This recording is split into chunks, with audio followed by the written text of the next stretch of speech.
Hi, thank you for your question. So, for anyone who's new, my name's MJ. I'm a trans man. I started my medical transition about 10 years ago. I personally would not consider myself detransitioned right now, although it depends on who you ask. Medical personnel does sometimes consider me detransitioned because I'm not on hormones anymore. I have not been on testosterone for about 7 years now. I detransitioned in 2019. It didn't last long. I do have a plethora of pictures from that time, but that's just because I'm constantly documenting my life, especially like back then I did. Now, it's more in videos, but even though it only lasted a month and a half, it was a wild ride. A lot of people are afraid to talk about detransitioning because it's been weaponized so much against our community, not just by the portion of society that's transphobic, but also by a small portion of people who were a part of our community and who regretted their transition and now make it everybody else's problem. Now, one thing I want to stress is that it is not uncommon for trans people to detransition, but it is uncommon for trans people to detransition because they regret their transition. I did not detransition because I regretted my transition. I've never regretted it.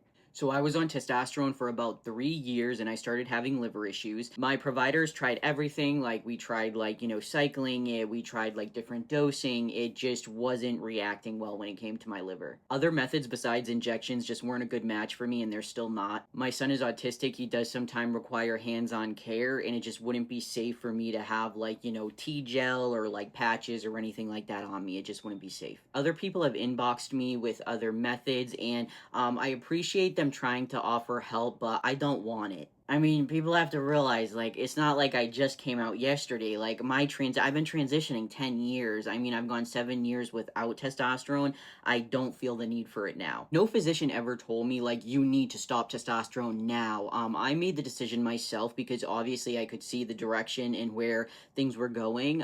It was impacting my health. But my first thought back then was, like, I have a son I need to care for. I don't know how long he will be dependent on me. I hope he leads a life that's full of independence and happiness and everything, but I don't know how much of my care he'll need in the future. So I need to make sure I'm around like as long as possible. So I discontinued, and honestly, it was one of the hardest things I've ever done. And I know to other people that may seem so silly because it's just a hormone, but gaining access to testosterone, just like getting top surgery, it was such a feeling of freedom that I had never had in my life. It was just so freeing and just it was one of the best experiences, both of them, like getting access to T, getting top surgery. So getting that pulled away was scary. I was scared like what changes are going to revert. I looked like this at the time. I've never gotten a lot of facial hair, but I did have some.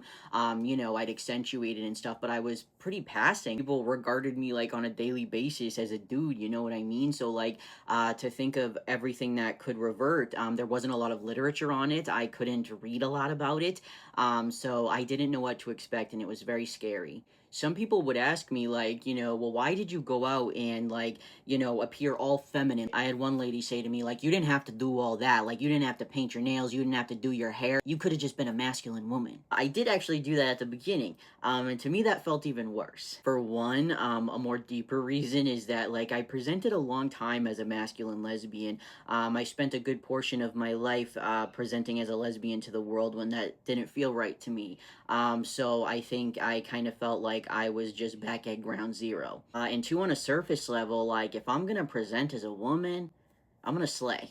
Like, I'm sorry, but if I'm gonna present as a woman, I'm gonna do my hair, I'm gonna do my nails, I'm gonna do my makeup, like, I am gonna stunt, like, that's what I'm gonna do. I know to a lot of other people, when they see me, they see a woman, and that is okay. I know I don't pass as male anymore. I just don't try to, I just don't really care. I'm trans, I can't change my brain, I identify as a male, it's okay if the world doesn't see me that way. But I also kind of had a strategy when it came to my detransition because, I live in rural New Hampshire. They have not always been very pleasant when it comes to gay and trans people, gay people in general. Like, never mind trans. Like, that's a whole nother step. Like, that's a whole nother, like, that's just going above and beyond. Like, when I was gay, they weren't that great. So, like, imagine being trans. I mean, that's even harder. My thought process was, hey, if I present as feminine, number one, it's like ripping a band-aid off because, I don't have to sit in the mirror like, what changes are going to revert? What am I going to look like, a month from now, like 3 months from now?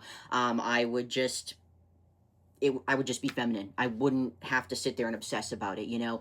It made sense in my head. Also, I already had a support team set up that could help me with like dysphoria and stuff like that, which I knew that I was going to experience because, like I said, I wasn't detransitioning because I regretted my transition. I knew that I was trans. It was just something that I felt like was the easiest thing to do at the time. I figured, hey, if I'm presenting feminine, there's less of a chance of me being hassled in public, which I'm not saying that women don't get bothered in public. Oh my god, please. But I did present as a woman for a long time, a feminine woman, and as a trans man, there are certain situations that are a lot scarier if you're not passing. And it worked, honestly, for that month and a half. People did leave me alone. During this time, I was very honest with people. Even, you know, during the time my husband and I were on and off, we weren't married yet. We were just getting to know each other.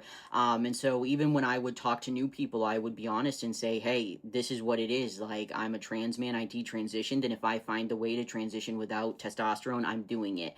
I was very open about that. I knew that this probably wasn't the end chapter. So like I said, I only lasted a month and a half. It was really rough. It wasn't.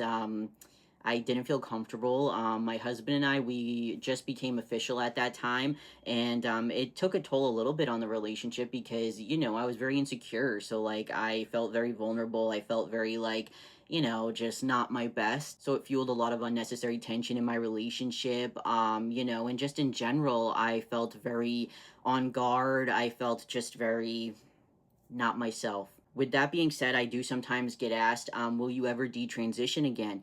And I have to say, probably. And I know that sounds crazy because, like, sitting here right now, do I want to detransition ever again? Absolutely not. I don't want. It would be great if for the rest of my life, I don't ever feel like I have to, and life can just be Gucci the way it is. You know what I mean? But I'm an analytical person, and statistically speaking, I mean, look at my track record. I'm only 36. I've actually technically detransitioned more than once because when I was a teenager, I was constantly in and out of the closet all the time. I would present very masculine. Sometimes I'd go by like masculine pronouns, then boom, I'd be back in the closet. Even back then, was it because I wanted to go back in the closet? No, mostly due to like religion, you know, family pressures. I just wanted to give it a shot, just, you know, a traditional lifestyle. Just try it, just see where it got me. I love my son. I'm so glad I have him, but the traditional avenue did not get me good places. I'm glad I'm out of there. But I mean, I'm only 36, and so I've already detransitioned more than once. So likely in my life I will again. Do I think that makes me less trans? No. Do I think that, you know, I'll detransition for good one day? No. But if it ever came to a situation of like safety or making sure like I can make money for my family, like the reality is in some situations it's easier presenting as a woman, a cis woman, you know what I mean? Being trans has brought me a lot of employment issues. I know people are going to be watching this thinking, being trans is not what brings you employment issues. Tattoos are easy to cover. It's 2026. It's at times made like simple tasks of being out in public, like really difficult and sometimes unsafe, you know what I mean? So like if I had to, I absolutely would. I don't know what that would mean for my social media career. I don't know. I don't know. But yeah, if I had to, I would do it again. I hope I never have to, but I would, and that's why I did.